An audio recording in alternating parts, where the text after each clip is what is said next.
Bonjour tout le monde, j'avais hâte de vous retrouver, de me retrouver face à cette petite caméra avec mes cartes pour vous parler de cette pleine lune de juillet, non, d'octobre pourtant. Bah ouais, je profite de cet été indien pour vous faire la vidéo en extérieur.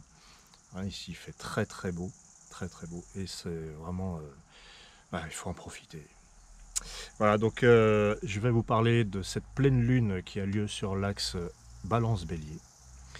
Je vais plus m'attarder sur les harmoniques de cette pleine lune parce que ça tombe bien, la pleine lune, elle est lune d'ambre. Et oui, la lune, c'est aussi une carte présente dans l'oracle des harmoniques. Alors, qu'est-ce qu'elle va symboliser? Déjà, elle prend le nombre 17. Hein, dans le tarot de Marseille, pour ceux qui connaissent, c'est plutôt le nombre 18. Eh bien non, en harmonique, c'est 17. Voilà, c'est comme ça. Ça fait partie du principe 8, donc, hein, 17, 1 plus 7. Principe 8, l'invisible, la régénération. Ça colle plutôt bien avec la lune. Du coup, qu'est-ce qu'elle a cette lune de pleine lune? C'est rigolo. Dans le calendrier des harmoniques, le 13 octobre correspond à la lune d'ambre. C'est donc une pleine lune d'ambre, sur l'axe Balance-Bélier toujours. Une pleine lune d'ambre, ça veut dire quoi? Bon, parce qu'il y a aussi l'ascendant, hein, l'empreinte de feu. On a déjà vu l'empreinte un certain nombre de fois pour les pleines lunes et les nouvelles lunes. Et bien là, voilà, c'est la lune d'ambre, ascendant, empreinte de feu. Que signifie la lune d'ambre? Elle va nous parler des émotions, puisque la lune, c'est quand même les émotions, que ce soit en harmonique ou en astrologie, ou peut-être même dans le tarot. Les émotions, mais l'ambre, c'est ce qui nous recentre. Hein, l'ambre, c'est notre intériorité. Donc ça colle plutôt bien. La lune est plutôt bien à l'aise dans l'élément ambre en termes de domiciliation. Alors, elle n'est pas dans son domicile, mais ça lui correspond bien. Ça veut dire quoi, lune d'ambre? Donc nous avons des émotions fortes, mais que nous allons centrer vers nous-mêmes. Et ça ressemble au bélier un petit peu. Hein, cette lune bélier, le bélier, c'est plutôt le sens de l'individu, alors que la balance, hein, elle n'est pas dans le recentrage sur soi, elle est plutôt dans l'accord avec les autres, dans le couple, la relation en fait.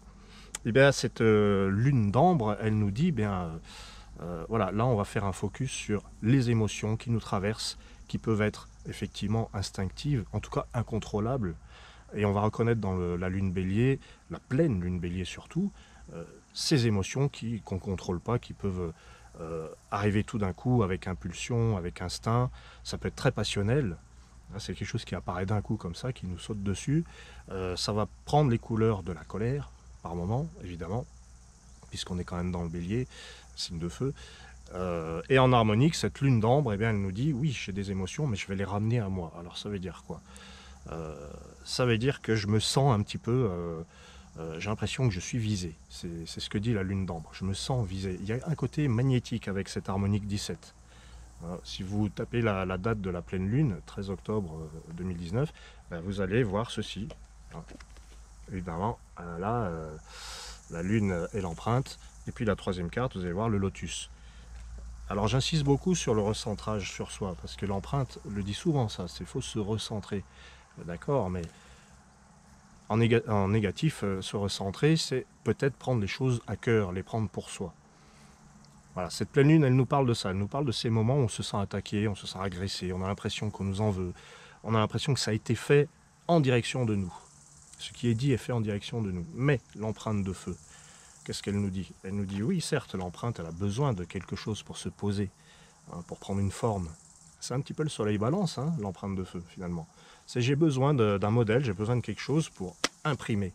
Sauf que, si j'enlève pas l'empreinte, j'imprime pas grand-chose. C'est le détachement, c'est la prise de recul qu'on nous dit, avec ce soleil balance d'ailleurs. Un signe d'air qui va mesurer un petit peu et qui va aller tempérer les élans du signe d'en face. Alors en harmonique, la lune d'ambre nous dit, bien voilà, j'ai des émotions qui sont à l'intérieur et qui vont se manifester de manière chaotique, incontrôlable. Ça peut être bien, ça peut être la passion, mais ça peut être un peu moins drôle, ça peut être la colère. C'est ça aussi la lune d'ambre. Et bien avec l'empreinte de feu, on nous dit, oui, mais optez pour une forme de détachement et essayez de vous dire que ce qui a été dit, même si ça vous est dit, oui, c'est toi qui, même s'il y a un doigt accusateur, la personne qui vous accuse se trompe probablement de cible. Ah, vous voyez, ça ressemble à une cible, l'empreinte. Et oui, quel est l'objectif quand quelqu'un vient vous enquiquiner comme ça? Quel est son objectif finalement? Qu'est-ce qu'il veut? Est-ce qu'il vous veut vraiment du mal, ou est-ce qu'il n'a pas une colère euh, qui vient d'ailleurs et puis qui est tournée contre elle-même en fait? C'est un peu ça, voilà, c'est un peu de ça que ça nous parle. Ça nous parle de cet accord Toltec, n'en faites pas une affaire personnelle, me parle beaucoup sur cet axe Bélier-Balance. Vous avez d'un côté notre lune Bélier qui est impatiente, qui a besoin de briser l'ambiance et de dire et de taper le poing sur la table. Et en face, vous avez le soleil Balance qui dit bah, oui, mais moi aussi, j'ai mes colères, moi aussi, j'ai mes blessures. On est deux. Il y a deux contextes à étudier. Il n'y a pas que la personne en colère, il y a l'autre qui ramasse en face aussi. Donc voilà, ce que nous dit cette pleine lune, c'est prendre du recul, peut-être éviter de prendre les choses à cœur, de les prendre pour soi, être à l'écoute de son intériorité, parce que ça bouillonne. Hein, cette lune d'ambre, elle bouillonne d'imagination, de vision, de plein de choses magnifiques. C'est ça. On a une espèce de passion, en fait. Moi, je dirais que c'est ça. C'est la passion. C'est un moteur, la passion. Hein, au cas où on aurait oublié, la passion, c'est quand même... Moi, j'en parle souvent. C'est la passion qui m'a motivé pour créer tout ça. C'est pas autre chose. Il y avait de toute façon, à part le plaisir de faire ce que je faisais, et puis on voit bien que c'est porteur. Ça nous alimente. Quand on aime faire quelque chose et qu'on le fait dans l'amour de ce qu'on fait, ça nous alimente, vraiment. Voilà. Donc cette lune d'ambre nous dit, écoutez vos intuitions, écoutez votre imagination, écoutez vos visions, et puis dans les situations de conflit, dans les situations tendues, peut-être essayer de ne pas en faire une affaire personnelle, essayer de se poser la question, mais finalement, moi je ne lui ai rien fait. Je l'ai rien fait. Qu'est-ce que j'ai fait de mal? Et puis dialoguer sur ça, finalement. Dialoguer sur, bon alors, qu'est-ce qui se passe des deux côtés, la balance, toujours, pour trouver l'équilibre. La troisième harmonique, donc, qui est appelée la quête de vie, hein, c'est le lotus.